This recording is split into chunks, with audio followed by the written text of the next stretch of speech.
¿Qué tal, benditos hermanos en Cristo Jesús, bendito pueblo de Dios?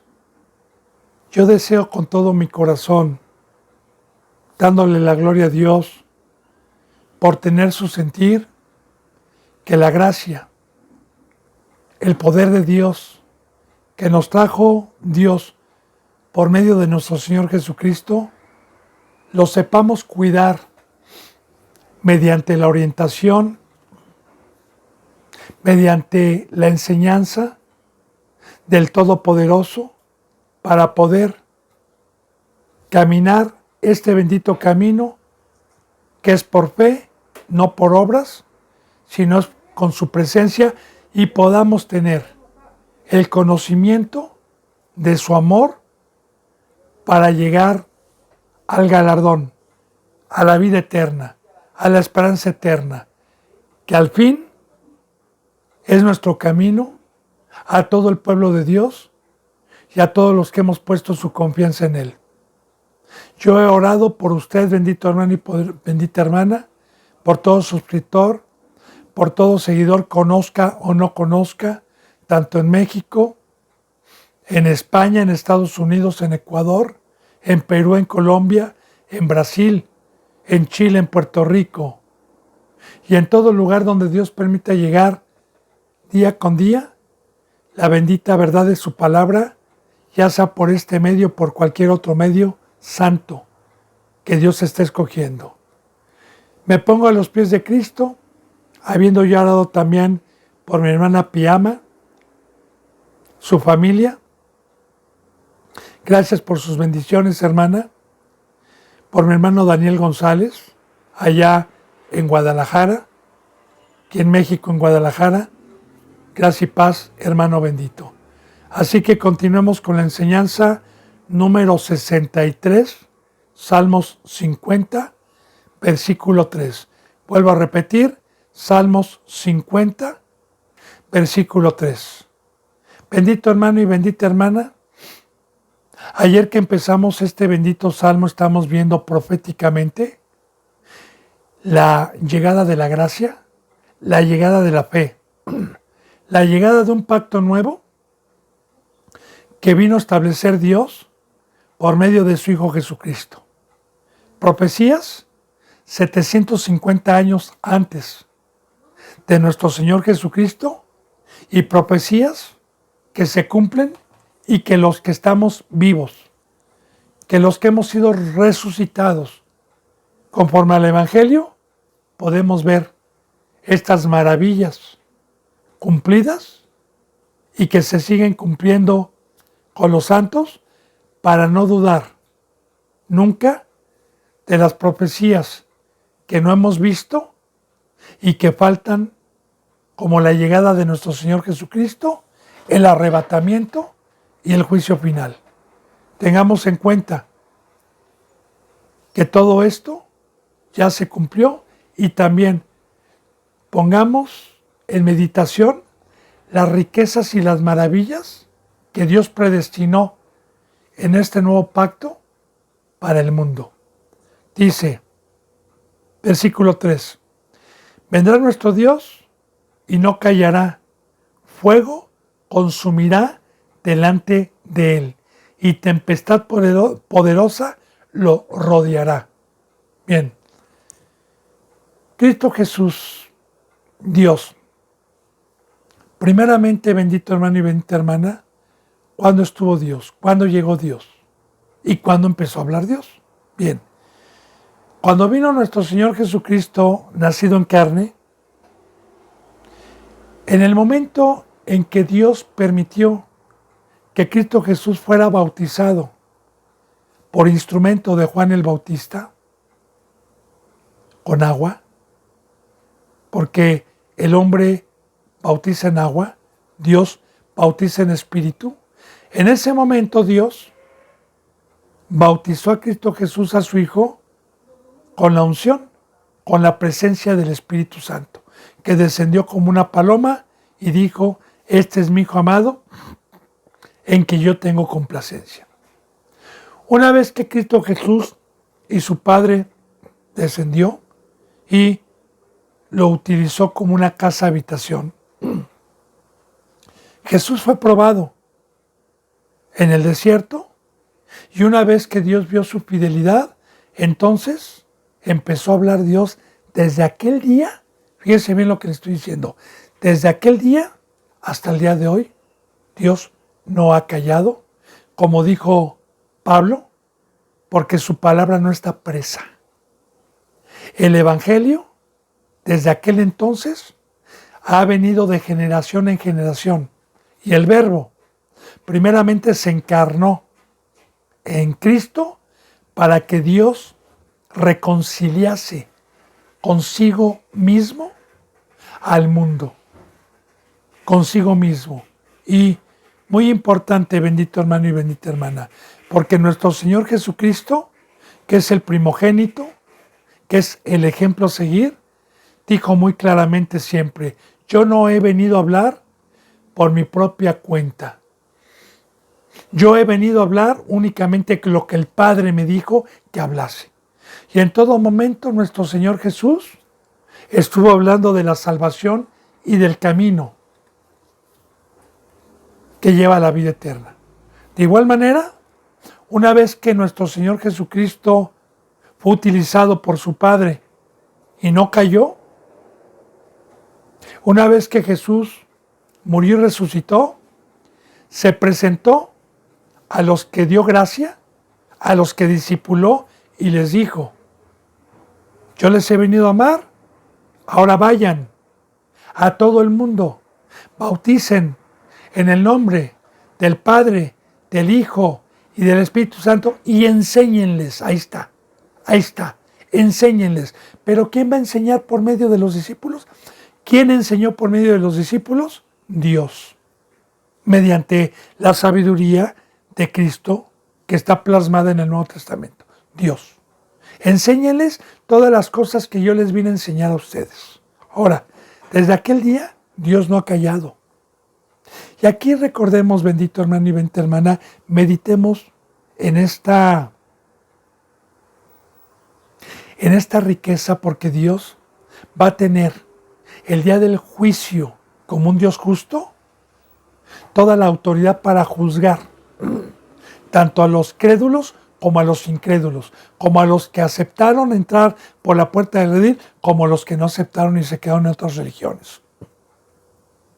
Dios va a juzgar algún día y va a decir: yo no callé, yo primeramente mandé a mi hijo y el Evangelio, y se lo digo porque le he dado testimonio que hoy, diciembre del 2023, seguimos en la obra de Dios.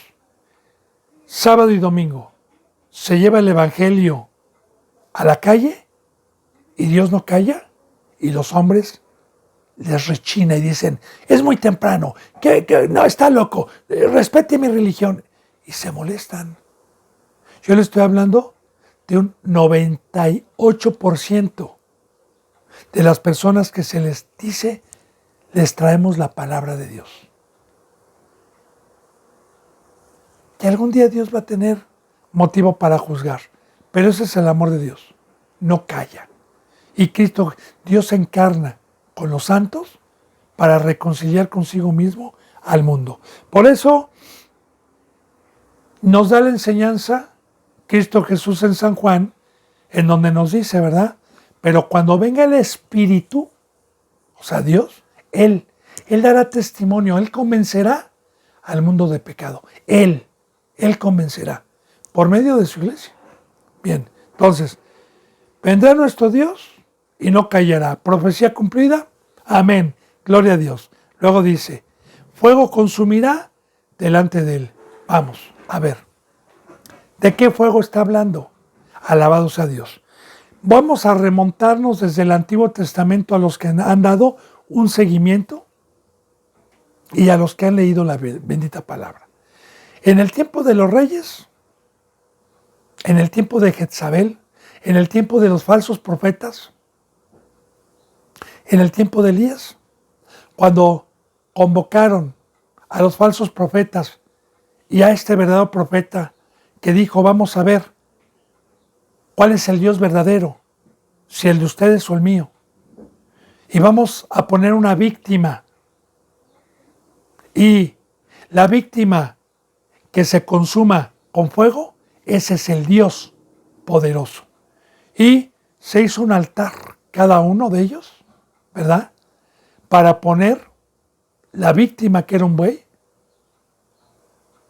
sin fuego, claro, y el Dios que consumiera esa víctima era el Dios. Los falsos profetas se tasajearon, brincaban, bailaban. Elías se burlaba de ellos. Decía, más fuerte quizás su Dios esté durmiendo.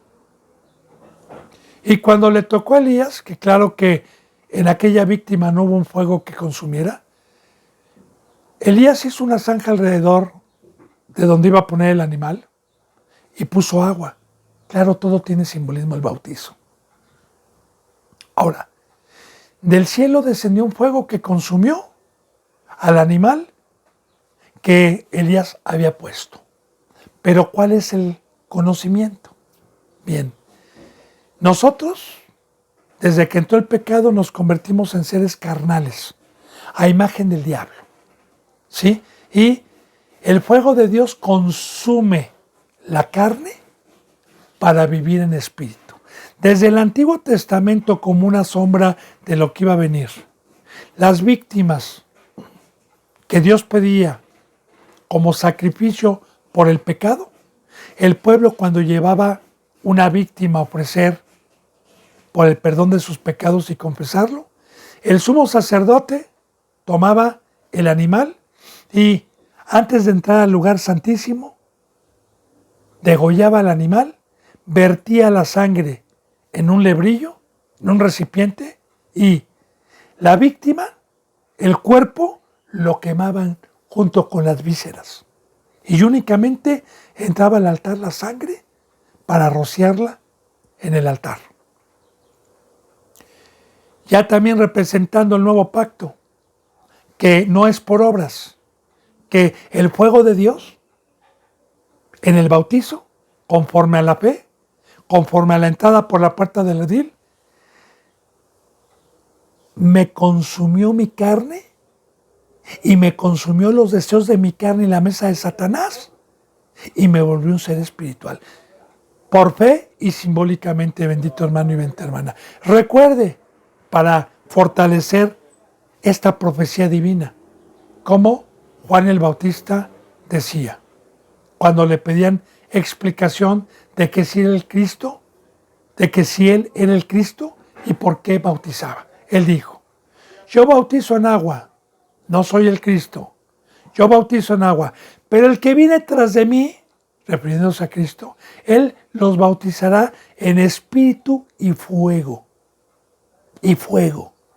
Así como en el desierto había un fuego que guiaba al pueblo, que también representa luz en las tinieblas, y un fuego que consume la carne y las obras de este mundo. Entonces, fuego consumirá delante de él, efectivamente. La iglesia, primeramente Cristo, dejó preparado a todos para que recibieran el fuego, y todos los que siguieron a Cristo en el día de Pentecostés, según el libro de los Hechos, recibieron como lenguas de fuego ese fuego que es el Espíritu Santo. De ahí en adelante, mediante el Evangelio, mediante las buenas nuevas de salvación, que Dios nos permite ir con los humildes, con los que Dios ha humillado y tienen dolor, y son prontos para escuchar, y reciben el Evangelio, entonces viene un fuego, que es el Espíritu Santo, que consume los ídolos, consume la envidia, consume la carne, consume toda la enfermedad que trajo Satanás. Fuego consumirá delante de él y tempestad poderosa le rodeará. Amén. Bueno, Dios utiliza siempre simbolismos, según el versículo, para poder analizar y poder tener mediante la presencia de Dios las riquezas y lo que vino. Una tempestad representa destrucción, en el mar, sobre todo, representa un mar agitado, un mar con rayos, y efectivamente aquí está diciendo que Dios dejó la cizaña, que Dios permitió a un enemigo, que Dios permitió a Satanás. Pero esta iglesia, como dijo Cristo Jesús, Señor, me han rodeado todos de Basán. Y recuerde, bendito hermano, cuando habla de tempestad, analicemos para acomodar lo espiritual a lo espiritual. Una tempestad viene en el mar. El mar representa el mundo, siempre. Y ya le he dicho por qué simbólicamente Dios utiliza en algunos versículos bíblicos al mar para representar al mundo. En el mar no hay gobernatura, en el mar no hay una ley, en el mar no hay cárcel, no hay magistrado, no hay un juez. De igual manera, todos los que están sin el rey, todos los que están sin esta ley, que es una ley de vida, es una ley de orden, están en un mundo de desorden. Por eso representa el mar. Y también el mar, porque el viento y las tempestades hacen el mar y las aguas como quieren, que los vientos y esas tempestades representan a Satanás. El poder de Satanás que utiliza como instrumentos a los que son del mar. Ahora, tempestad poderosa le heredará. ¿También Dios le ha delegado un poder a Satanás? Sí, sí. La bendita palabra siempre nos ha enseñado, bendito hermano y bendita hermana, que hay dos seres más poderosos que el ser humano. Es más, la Biblia dice que el ser humano no tiene poder. Nada más Dios, Cristo y Satanás. Y que nosotros los seres humanos somos instrumentos únicamente por libre albedrío, ya sea de Satanás, por voluntad propia o de Dios. Ahora bien, ¿qué nos rodea y qué estuvo rodeando a Cristo? En su momento, nuestro Señor Jesucristo, cuando estuvo predicando, lo rodeaban los fariseos, los saduceos, los escribas, que tenían poder, pero no contra Cristo, no contra los santos. Nada más nos rodean como toros de Basán. Nada más están acechándonos. Los demonios y, como lo hemos visto, a los que han dado un seguimiento en todos Salmos. Nuestros enemigos que siempre están buscando nuestras vidas, pero no nos pueden tocar. Bueno, profecía cumplida. Vendrá nuestro Dios y no callará. Fuego consumirá delante de él. Bien, dice en el 4, convocará a los cielos de arriba y a la tierra para juzgar a su pueblo. Alabado sea Dios. Qué bendita profecía. Fíjese bien, un ángel del cielo no juzga, no enseña la palabra, ni el arcángel Miguel, ni Gabriel, ni los ángeles bajan a juzgar. Entonces, ¿a qué se refiere cuando dice convocará a los cielos de arriba y a la tierra para juzgar a su pueblo? Bien, la bendita palabra nos dice en este nuevo pacto que cuando Dios nos sacó de abajo, nos sentó, como dice en Efesios capítulo 1, así dice, que nos hizo sentar en los lugares celestiales. Dios simbólicamente representa a un siervo del nuevo pacto, sea apóstol, maestro, profeta, evangelista, diácono, sea lo que sea, lo compara y lo simboliza como una estrella, como un lucero, como una nube. O sea, recordemos que la bendita palabra nos enseña que los verdaderos siervos no militamos en el mundo, no somos de abajo, como Jesús dijo alguna ocasión. Yo no soy de aquí abajo, como ellos tampoco son de aquí abajo. Entonces, nos convocó. ¿Y cuándo nos convocó? San Juan capítulo 4, dijo Jesús, mi Padre está buscando adoradores de espíritu a espíritu, porque en espíritu y en verdad es necesario que le adoren. Ahí está la convocación. Mi Padre está buscando, está convocando, está llamando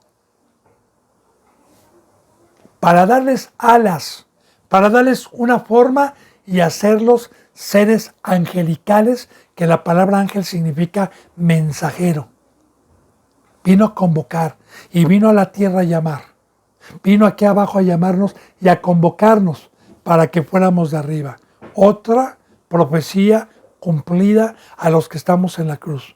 Convocará a los cielos de arriba y a la tierra para juzgar a su pueblo. Porque ¿cuál es el pacto que yo tengo ya no como discípulo, sino cuál es el pacto que yo tengo de Dios y de Cristo Jesús como ángel, como un ser del cielo, como un representante de Dios? Es apacentar al rebaño. ¿Y qué es apacentar al rebaño? Venir con esta ley para juzgar, para enseñar, para redarguir, para amonestar, para corregir, para enseñar, a fin de que el hombre quede preparado para toda buena obra. Así lo dicen en 2 de Timoteo 3:16. Entonces, ¿a quién juzgamos? A los llamados. ¿En qué momento se convierte uno en el pueblo de Dios? En el nuevo pacto. Bueno, yo era mexicano, hace 20 años era mexicano. Era de carne, estaba separado de Dios, ha muerto. Y no era un ser espiritual. En el momento en que Dios me dijo, deja tu nación, deja tus costumbres, deja México, deja la vana manera de vivir que recibiste de tus padres, porque yo te voy a hacer pueblo mío y mi pueblo se llama Israel. Y los verdaderos judíos no son los de la circuncisión de afuera, sino los de la circuncisión del corazón, los que creyeron en la locura de la cruz, en el mensaje del Evangelio. Entonces, en ese momento me convertí en pueblo de Dios y tuve el cielo, estrellas en su momento, que me apacentaron, que es la iglesia, convocará a los cielos de arriba para juzgar a su pueblo. Porque esa es una verdadera congregación que está juzgando, que está enseñando el camino, que está enseñando los juicios con la bendita ley de Dios. Dice 5. Juntadme mis santos, los que hicieron conmigo pacto con sacrificio. Fíjese, bendito hermano y bendita hermana, ¿quiénes son los que son dignos de enseñar la palabra?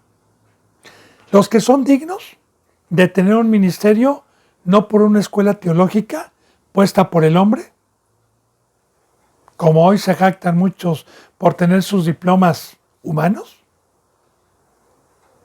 y los engañan. No, primero júntenme simbólico, ¿verdad? A mis santos. Santos. La palabra santo significa consagrado. O sea, mi vida fue comprada no con oro ni con plata. Fue comprada a un precio muy alto. Con la preciosa sangre de mi Señor Jesucristo. ¿Para qué fue comprada?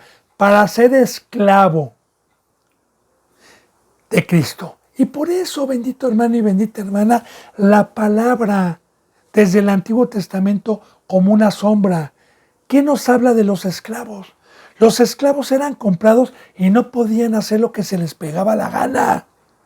Los esclavos eran comprados y los dueños y los señores eran de los que habían comprado el esclavo y tenían que trabajar 6 años y al 7º quedaba libre. De igual manera, Cristo Jesús vino a comprarnos.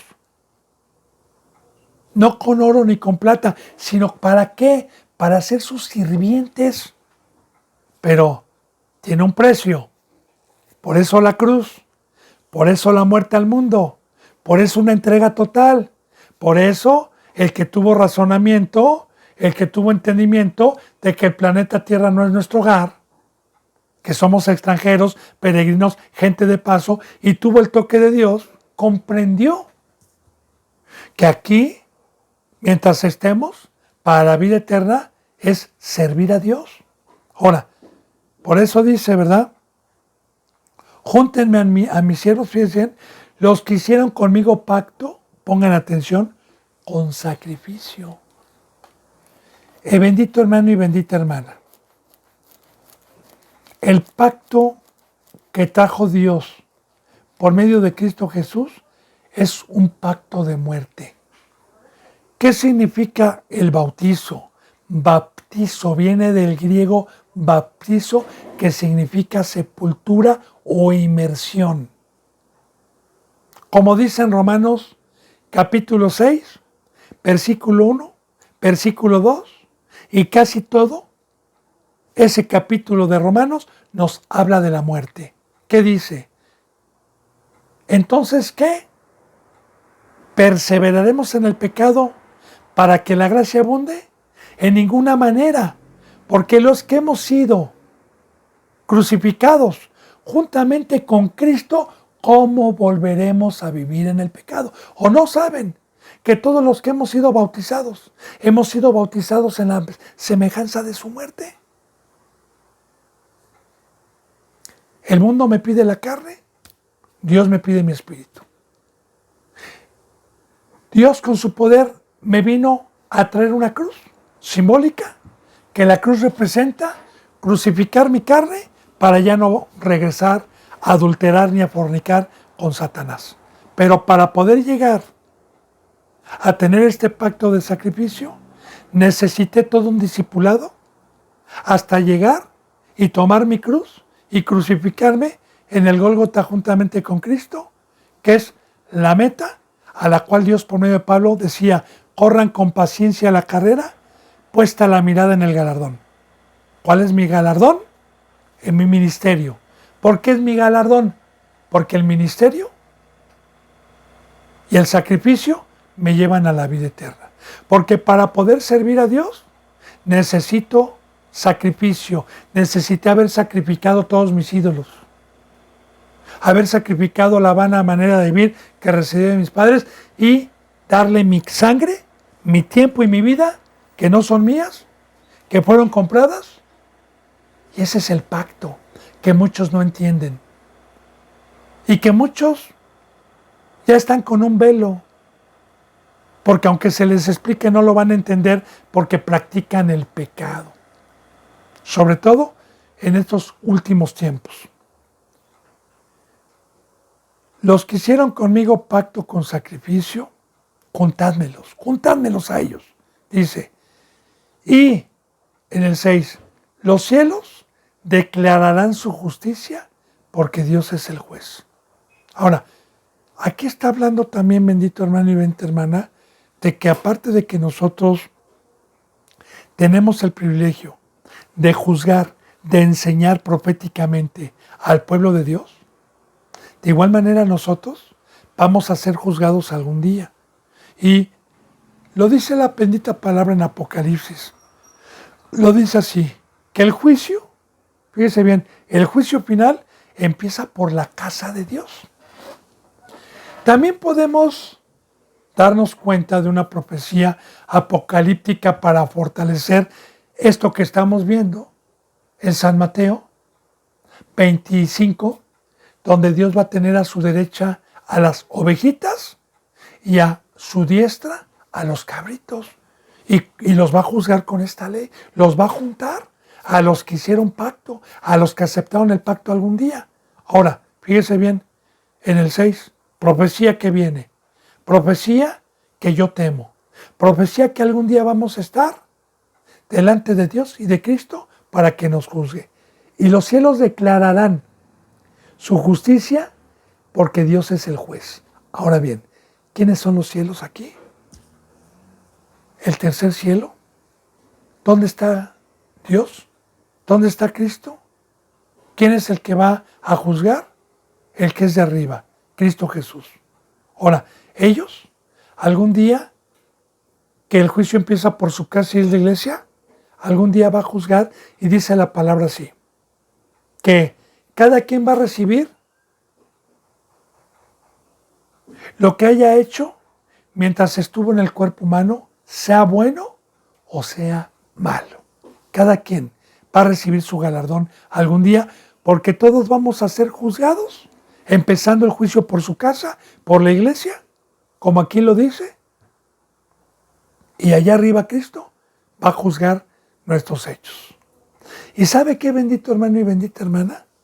Al que cree, al que tiene fe, se conduce con temor, porque yo sé que en ese juicio solamente hay dos lugares a donde podemos ir. Como aquí también hay dos puertas que nada más podemos escoger, la ancha y la angosta. Como también aquí hay dos señores, uno llamado diablo y el otro llamado luz, Cristo.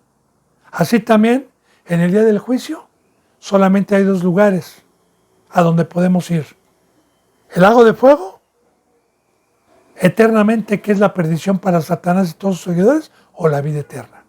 Y aquí está el creer, aquí está el conducirse con temor, como Pablo alguna ocasión dijo. A ver, Corintios, ¿por qué creen? ¿Por qué creen ustedes que yo padezco naufragios, desnudez, peligros de eliminación, peligros de los gentiles? ¿Por qué creen que estoy exponiendo mi vida? ¿Por qué creen que estoy padeciendo? Porque si no hay resurrección de los muertos, mejor comamos y bebamos y hagamos fiesta. Pues ahí está, hermano y hermana, los que tienen fe, los que creen. Porque los incrédulos predican que va a haber un juicio, que hay lago de fuego, que hay vida eterna, pero con sus hechos muestran lo contrario. Bueno, y los juicios, dice en el 6, declararán su justicia porque Dios es el juez. Por eso dice en el 7, oye, pueblo mío, y hablaré. Escucha, Israel, y testificaré contra ti. Yo soy Dios, el Dios tuyo. Entonces, vamos, oye, pueblo mío, antes de que sea demasiado tarde. Oye, pueblo mío, y hablaré. ¿Qué dice? Y Dios no callará, y no callará, y hablará. ¿Y qué nos dice? El que tenga oídos para oír, escuche. Que va a haber un juicio, escuche. Lo que nos dice Dios, escuche. ¿Cuál es el pacto? Oye, pueblo mío, y hablaré, escucha. No pierdas tu oído espiritual, Israel, coma. Y si no, testificaré contra ti. Y ahí está el juicio que le estoy hablando. Yo soy Dios, el Dios tuyo. Y sí, claro que en el momento en que yo, voluntariamente, y usted, por medio del Evangelio, aceptó el pacto de tener al Dios de los cielos como Dios, y que Dios lo adoptara como hijo, usted, nadie lo obligó. El Evangelio le declaró un solo Dios y un solo mediador. Y dijo Dios, voy a ser tu Dios y tu Padre. Y solamente Dios, cuando es Dios de alguno, no calla, nos habla, nos testifica. Luego dice, no te reprenderé por tus sacrificios ni por tus holocaustos que están continuamente delante de ti. No tomaré de tu casa becerros ni machos cabríos de tus apriscos. Ahora, vamos a ver una profecía divina. Aparte del juicio, aquí estamos hablando de profecías bíblicas del Antiguo Testamento, cómo fue, y de lo que nos iba a venir. Cuando dice y empieza, Dios es Dios de dioses, perfección, vendrá Dios y no callará. Pero fíjense lo que dice, no te voy a reprender por el primer pacto, porque yo lo mandé. ¿Qué mandó Dios en el primer pacto?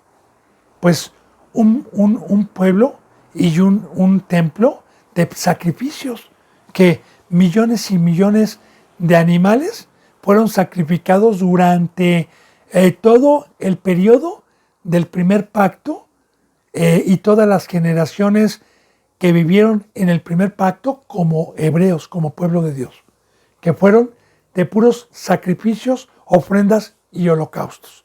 ¿Y por qué no los va a reprender Dios? Porque Él lo mandó así. Él lo constituyó como una sombra de lo que iba a venir, representando con esos ejemplos el sacrificio del Cordero Pascual, de Cristo Jesús. Por eso dice, no te voy a reprender por el primer pacto, ni por los holocaustos que están continuamente delante de mí. Porque cuando vino Cristo Jesús, no los reprendió, vino para salvarlos. Primeramente al primer pueblo. Ahora dice, fíjate, ni tomaré de tu casa becerros, ni machos cabríos de tus apriscos. Claro, Dios les decía que cuando ellos eran ganaderos y criaban, pues ellos decían, mi oveja, mi buey. Pero sabemos que todo es de Dios. Pero ya está hablando, bendito hermano, y fíjese lo que vamos a aprender. Se lo voy a explicar, le voy a adelantar un poquito esta profecía. En el Antiguo Testamento, para el perdón de los pecados, Dios pedía que el pueblo que pecara o la familia que pecara tenía que comprar un animalito o crearlo y tomarlo de sus ovejas, un animalito que costaba dinero, obviamente, o que se podía vender, y se lo tenían que ofrecer a Dios. De hecho, me voy a remontar a una profecía para poder fortalecer esto que vamos a ver. Cuando Dios probó a Abraham con su único hijo, Isaac, hijo de la promesa, Dios le dijo, quiero a tu hijo que me lo des como sacrificio. Abraham, sin dudarlo, sabiendo que era una prueba de Dios, tomó a su hijo y se le llevó al monte Moriah a ofrecerlo como sacrificio. Cuando llegaron, lo amarró y el joven dijo, la leña, la lumbre, el altar, pero ¿dónde está el animal que le vamos a sacrificar a Dios? Y Abraham le contestó, Dios proveerá. Profecía de que Cristo Jesús ahora, por el pecado, no nos vino a pedir algo a nosotros para ofrecerlo, sino que Dios de su rebaño proveyó, ya no pidiéndonos a nosotros, de nuestros animalitos, algo, sino proveyó a su Hijo Jesús. Él proveerá. Y así dice la palabra, porque Dios ofreció a su Hijo como oveja y no nos los pidió a nadie, porque era su único Hijo. A eso vamos, bendito hermano. Ahora dice, va a profetizar a Cristo, ya no tomaré de tu casa becerros, ni machos cabríos, ya no. Voy a acabar con ese pacto de cabríos de tus apriscos, porque mía es toda bestia del bosque y los millares de animales en los collados. Son míos. ¿Qué me puedes dar tú? Más bien yo te voy a dar, ser humano. Eso fue una sombra nada más. Conozco todas las aves de los montes, dice Dios, y todo lo que se mueve en los campos me pertenece. Porque el primer pueblo estaba tan cegado, como hoy también voy a aprovechar esto para poderle decir algo. Estaba tan cegado que pensaba que por crear y por cuidar un rebaño ya era suyo. De igual manera, muchos. No voy a hablar ya de los mundanos, de un pueblo que no conoce a Dios. Voy a hablar de la iglesia de Dios, que se jacta de conocer a Dios, pero con sus hechos no. Que dicen, mi casa, mi coche, mi dinero. ¿Sabe qué, bendito hermano y bendita hermana? ¿Qué trajo usted al mundo? O sea, el dinero que usted pudo hacer para comprar una casa, ¿quién le dio las manos? ¿Quién le dio el cerebro? ¿Quién le dio los ojos? ¿Quién le dio los oídos? ¿Quién le dio todas las herramientas que vienen del suelo? ¿De dónde? ¿Y quién le da la gloria a Dios? ¿Quién le da la gloria a Dios? Porque tanto los cristianos como muchos dicen, no, el hermano es muy inteligente, mira, puso un negocio, hizo dinero, Dios lo bendice. Permítame, pero no hay nadie inteligente. El cerebro nos lo dio Dios. Él es el creador de los cielos y de la tierra. Ahora, yo le voy a decir para que pueda entender esto. Tengo una licuadora, de las últimas, y me muele todo. Y la licuadora me empieza a decir, ¿qué tal? ¿A poco no soy muy fregona? Mira, te molí carne, mira, te procesé alimentos, mira, los hice. ¿A quién voy a gloriar por esa licuadora? ¿Al ingeniero que ingenió? Ejemplos, y que la hizo, no a la licuadora. Igual con Dios. Nosotros somos la licuadora. ¿De qué me jacto? Ahora, ¿qué le puedo ofrecer a Dios si de Dios es todo? Como aquí también, el primer pueblo se jactaba de ofrecer sacrificios a Dios. Cuando Él dice, toda ave, toda bestia y todo animal es mío. Es más, dicen, conozco todas las aves y todas las especies.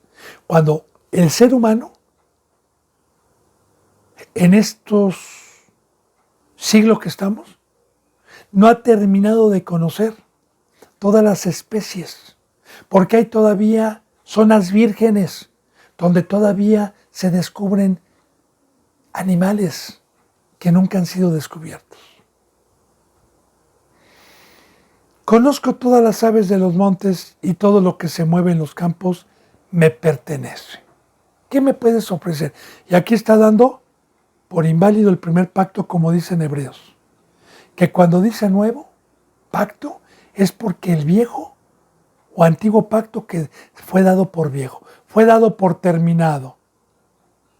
Dice, si yo tuviera hambre, no te lo diría a ti. Claro, sí, primeramente Dios no come carne humana, carne de animal. Él es un ser espiritual. Pero dice, si yo tuviera alma, ¿tú qué me puedes dar? O sea, el primer pueblo, los sacrificios que ofrecía eran animales de Dios. Y nada le pudimos dar a Dios, ni hoy tampoco le podemos dar nada. Porque hoy, cuando podemos hacer sus mandamientos, es por fe, es mediante su bendita presencia. Porque dice, si yo tuviera hambre no te lo diría a ti, porque mío es el mundo y su plenitud. Sí, la palabra nos enseña que Dios es el creador, el diseñador y el dueño de todo. Dice, ¿he de comer yo carne de toros o de beber sangre de machos cabríos? Porque el pueblo se jactaba, ya ofrecí un sacrificio, ya estoy bien con Dios. ¿Qué dice Dios? ¿Sabes qué, mijito? Despierta, ten razonamiento. Eso fue una preparación. Eso fue una sombra para que viniera mi hijo Jesús. Entiéndelo. Al primer pueblo, claro. Y también a nosotros, para que podamos entender. Dice, y aquí viene el nuevo pacto, dicen, sacrifica a Dios alabanza y paga tus votos al Altísimo. Ahora, Antiguo Testamento, los sacrificios que Dios pidiera de animales. Nuevo Testamento, Cristo Jesús dijo, y este es vuestro culto racional, Romanos 12:1, que pongan vuestros cuerpos en sacrificios vivos, santos y agradables a Dios, ya no de animales, sino nosotros, en el fuego de Dios, que consume la carne, y únicamente entra a su casa, que es la iglesia, la sangre. No entra carne. ¿Qué es alabanza? ¿Qué es adoración bíblicamente? Alabar a Dios es ser obediente, es practicar los mandamientos. Entonces, ya está hablando, ¿qué es sacrificar a Dios alabanza? Para poder alabar a Dios, necesité haber muerto al mundo. Necesité haberme crucificado juntamente con Cristo. Necesité haber crucificado al mundo. Y el mundo para mí y yo para el mundo. Para entregar mi vida a Dios. Ya no con animales en el segundo pacto, que era una sombra, sino con mi vida. Sacrifica a Dios alabanza y paga tus votos al Altísimo. Ahora, yo soy deudor, como dice la palabra, no somos deudores a la carne. Para andar otra vez en el mundo y en la carne, somos deudores. Aquí, ¿cuál es el pacto? Mi pacto es este. ¿Cuál es el pago que le debo a Dios? Poner mis talentos a trabajar y darle otros 10 talentos. ¿Cuál es el voto? Dar por gracia lo que recibí por gracia. ¿Cuál es el voto? Ser luz, ser sal. ¿Qué es lo que le tengo que pagar a Dios? Amar a mi prójimo. Ahí está. Ese es el pago. No con dinero, como hoy engañan. No con ofrendas, que te dicen que Dios te va a bendecir. Si le das dinero, si le das ofrendas, falso, mentira. Dios es el dueño de tu dinero, de todo. ¿Acaso Dios necesita dinero para que coma? ¿Para que se compre un carro? No. Dios quiere tu vida. Dios te compró. Paga tus votos, hermano y hermana, que es el pacto. Proféticamente está simbolizando hoy el nuevo pacto y está dando por viejo el antiguo pacto. Dice, e invócame en el día de angustia y te libraré y tú me honrarás. Ahora, ¿de qué día está hablando proféticamente? ¿Cuál es el día de la angustia?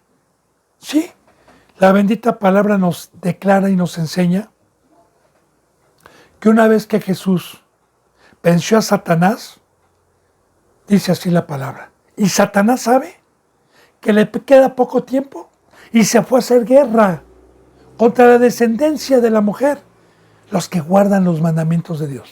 Ahora, como dijo Pablo,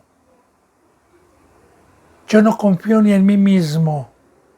Como dijo Pablo, porque cuando soy débil soy fuerte. Porque Pedro, Pablo y todos los verdaderos cristianos, mientras estemos donde está el trono de Satanás, estamos en angustia. En angustia de perder nuestra vida. En angustia de que nos hundamos en el mar. En angustia de que seamos de la puerta ancha. En angustia de que seamos derribados. Por eso, la primer bienaventuranza. Bienaventurados los pobres de espíritu. Los que se humillan. Los que sacrifican. Ahora, invócame. Porque Dios nos deja la oración en este nuevo pacto. Una oración para pedirle. Hemos visto, ¿se acuerda, bendito hermano y bendita hermana, que a los que han dado un seguimiento, cuando empezamos el libro de los Salmos, ¿qué es lo que piden estos hombres? ¿Se acuerda qué le dije? Que usted nunca va a ver que pidan dinero y casas. Ahora, invócame en el día de la angustia. Ya hemos visto, Señor, guárdame, Señor, me han rodeado, Señor, mis fuerzas están, Señor, no me abandones, Señor, perdóname. Invócame en el día de la angustia y te libraré. ¿De qué? De la muerte, de la red, del engaño, de la mesa de Satanás, de la carne. Y te libraré, pero yo te voy a librar para que tú me sigas honrando. Y tú me honrarás. Porque esa es la condición. Ese es el pacto de que yo te libré. Ese es el pacto de que yo te proteja. Que me respetes. Y el respeto es decirle amén, no de boca, sino con acción a cada mandamiento. Y practicarlo día con día, sin dejar de hacer ninguno de sus mandamientos. Eso es honrar a Dios. Para eso nos libró. Para eso estamos de este lado. Te libraré y tú me honrarás. Dice, pero al malo, dijo Dios, ¿qué tienes tú que hablar de mis leyes? Fíjese bien, proféticamente el malo. El malo es aquel que aceptó el pacto con Satanás. Y le voy a decir cuál es el pacto de Satanás. Con la enseñanza de Dios. Dios a mí me dice, en Romanos 8, que hay dos voces.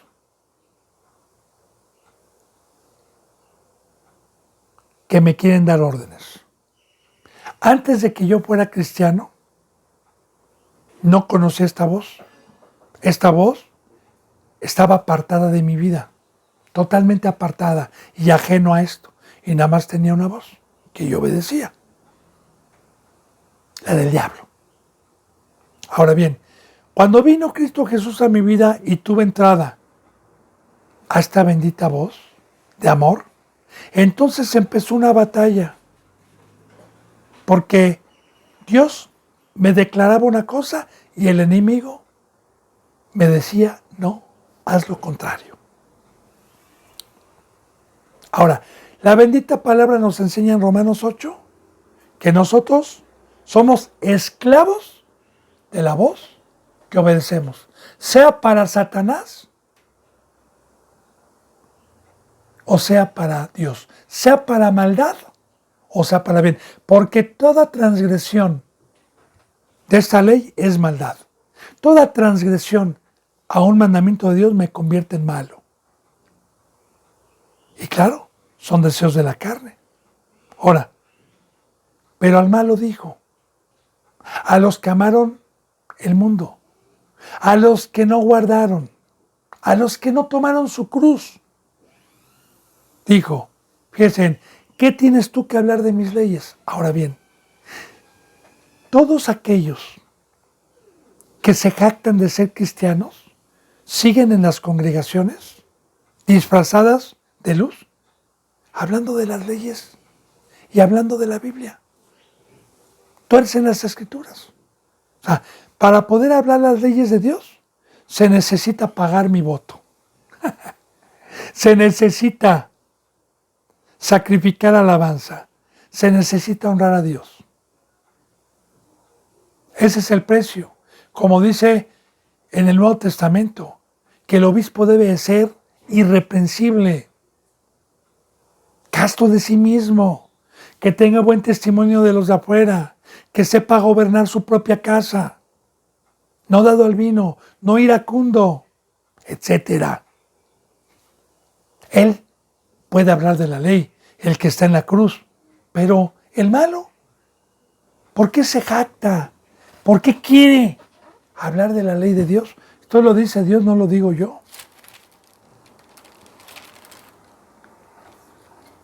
¿Y por qué quieres tomar mi pacto con tu boca?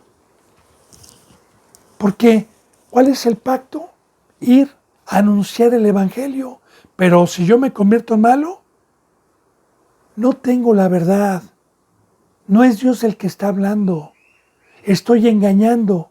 Por eso dice, ¿por qué quieres tomar mi pacto?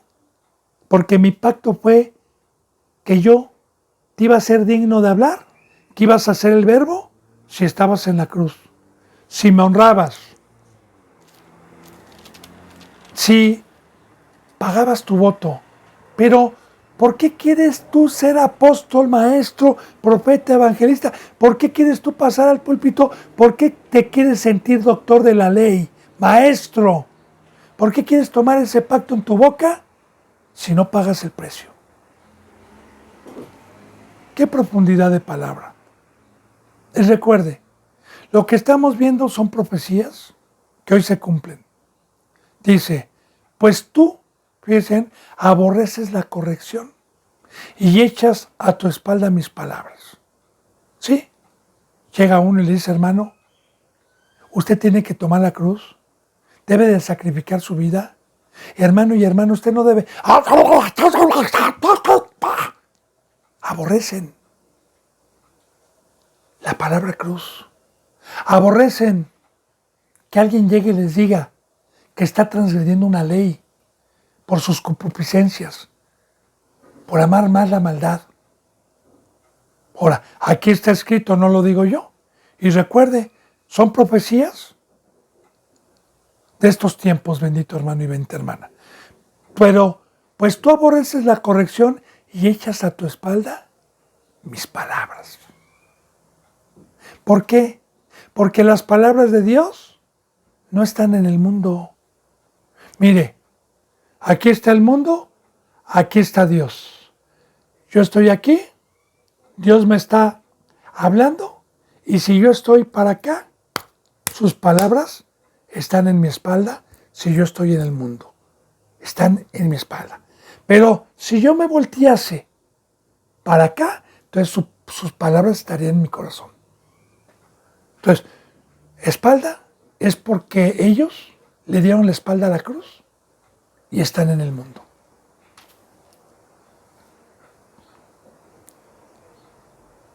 Pues tú aborreces la corrección y echas a tu espalda mis palabras.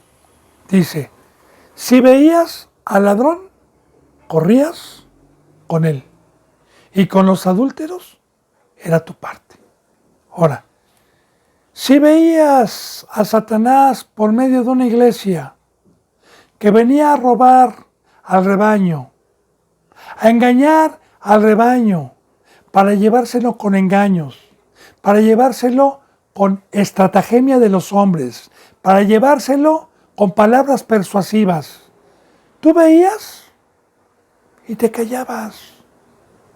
Y aparte de callarte, ibas con él porque también te gustó que te rascaran el oído. También te gustó el tema del dinero, de la prosperidad, y corrías con el ladrón. Y ahí está lo que le dije yo. Uno es esclavo de la voz que obedece. Y recuerde, bendito hermano y bendita hermana, Satanás se engaña y viene a hablar de puros deseos que mi carne desea. Hasta yo estoy en carne. Hasta yo deseo, pero con el fuego de Dios quemo y con el temor. Ahora, tú corrías con él y con los adúlteros era tu parte. Y recuerde, la palabra fornicario y adúltero, dos términos. El fornicario es aquel que tiene una relación antes de casarse. Y el adúltero es aquel que tiene una relación fuera del matrimonio, ya casado. Ahora, aquí está hablando entonces de los que alcanzaron un ministerio y alcanzaron ser la esposa de Cristo, la iglesia de Cristo, que estuvieron bien en un tiempo, pero les gustó ir a traicionar a Cristo con lo que ofrece el otro Señor. Y simbólicamente, cuando yo le hago caso a la voz del diablo, estoy adulterando. Y ese pecado bíblicamente, como una sombra de lo que iba a venir, no es perdonado.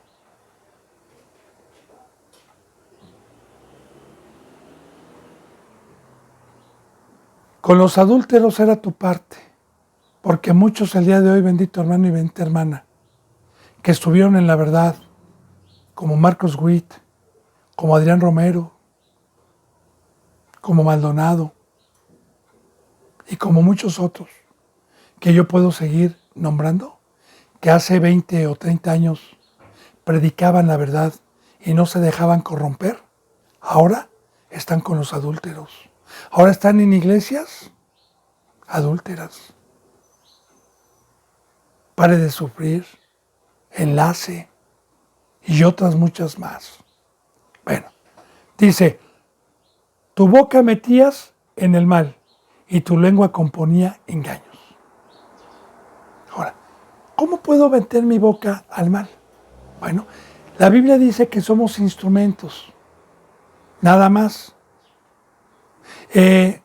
Dios, para que hable por medio mío, para que yo sea el verbo, para que utilice mi boca hay un precio, sacrificio, santidad.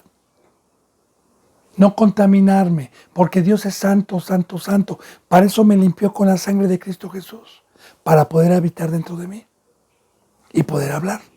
Ahora, si yo peco, en automático mi boca se va a meter al mal. En automático. sin que yo me dé cuenta. Es un pago.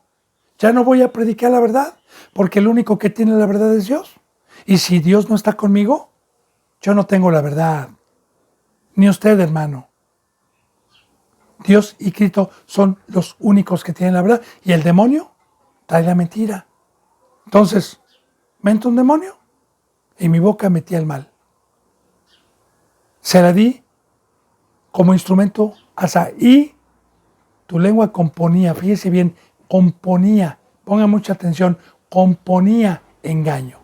Componía es que este tipo de congregaciones de Satanás preparan temas que de la oración, que del ayuno,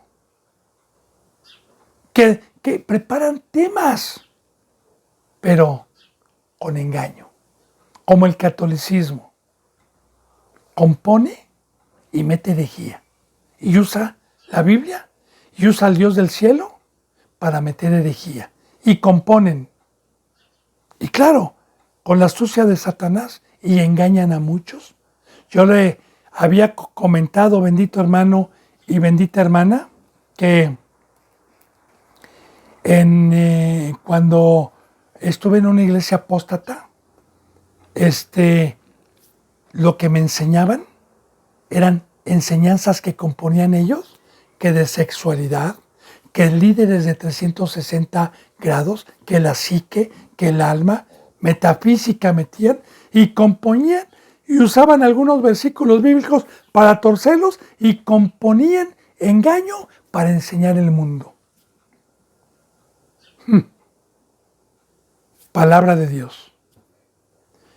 Bendito hermano y bendita hermana, se me ha ido la hora. Gracias a Dios que me ha permitido, aunque sean contados con los dedos, los que escuchen la palabra, los que den un seguimiento. Yo ya le he dicho, y Dios sabe, que por uno, Dios va a seguir permitiendo esto. Sobre todo en estos tiempos de apostasía, donde les gusta escuchar, que les rasquen el oído, pero no la verdad. Que la gracia y la paz se queden con ustedes. Les mando un abrazo y el beso del óculo santo. Hasta mañana, si Dios los permite. Gracias.